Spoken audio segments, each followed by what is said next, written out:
Hello friends, Judy here with Flourish in His Word. Today is going to be a really quick short video on how I added context into my Bible. I did a video on gathering context and I went through my method and my thought process behind when I do gather context for a book that I'm about to get into. And so I have here the ESV single column journaling Bible. And this Bible, along with many other Bibles, they do, I guess I would say many other journaling Bibles, they would go from one book straight into the next book without any pages in between, like context pages or anything like that. Those context pages that some study Bibles have and some other Bibles that do have some of those in it, it allows for space to take notes in and use it for that purpose if you want to. And so sometimes I would have used those pages to add my context for that book. But because this single column journaling Bible does not have the context page or any, it's not an interleaved Bible. And so I don't have anywhere to put all of this information when I gather my context into a good place in the book for the beginning of a book, right? Because there's the page before is text for the book prior to this book. And so just wanted to share really quick how I attached it into my Bible so that it still allows me to take notes for all of this text, because this is just regarding the context. This has the author, the timeline, and I'll give you a quick for 2 Peter, author, timeline, audience, purpose, the genre, notes, outline. And if you want more information about how I gathered this, I will link my video on gathering context below, and so you can check that video out.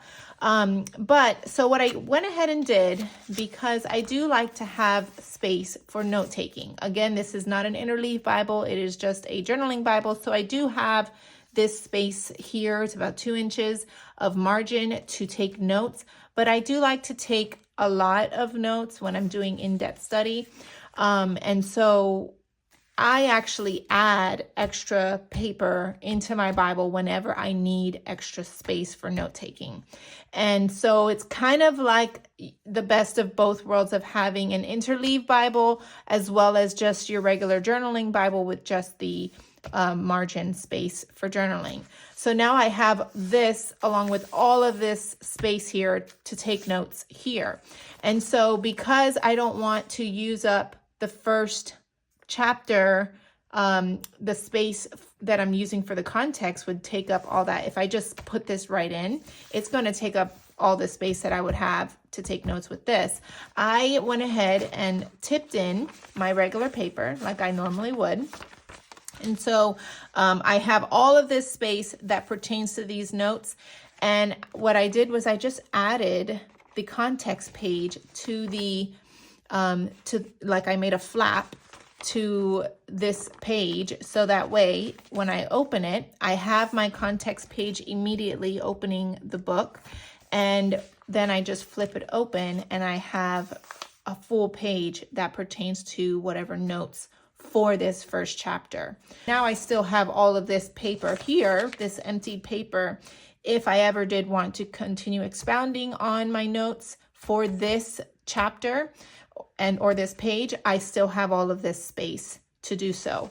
And so I just wanted to share that with you guys. So I went ahead and did it here, and I'm planning on doing it like this for every book that I gather context in. I'm going to go ahead and just make that extra page, whether I need it or not, and attach the context page like I did here so that I can have this paper if I needed it. So let me show you. I did that in Exodus. I was just getting into Exodus here. I'm just in the beginning. I think I'm on chapter 8 right now. And so I went ahead. I did not need paper for notes for this page.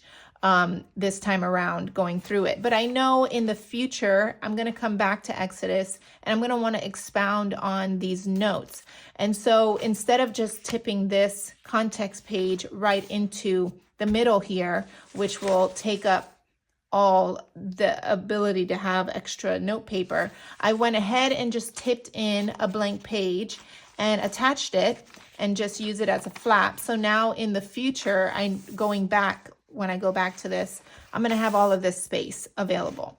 So, you know, even if you don't need the space right now, just thinking ahead, just go ahead and add it in, you know, especially when you're going to be adding in your context page.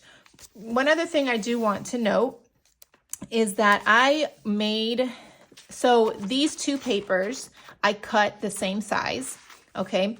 So they are the same size, but then what I did was I took my context page and I cut it just like, just a little bit shorter. So I don't know if you can see here. Let's see. I cut it just a hair shorter than the blank page. And the reason why I did that was because I want them to be the same size all the way around. That way it opens up really good. But I did not want this page to be getting stuck when I'm trying to close the book, or the Bible, or flip the page, right? I don't want it to keep getting stuck inside of the seam. And so by cutting it a little shorter on the edge here, it just allows for an easier flip. And it's not going to get stuck. It gives it a little bit of space to turn the page and to close your Bible without having any issues. It won't get, creased over or anything like that. You just want to just kind of like, I just kind of hold it down just slightly and flip. And so I just wanted to share that with you guys. I hope it's helpful for anyone who has a Bible that you don't have an extra page between books. And so, if you have the same journaling Bible, ESV journaling Bible, or really any journaling Bible, this is just a great way to add context into your Bible for your book without sacrificing note space.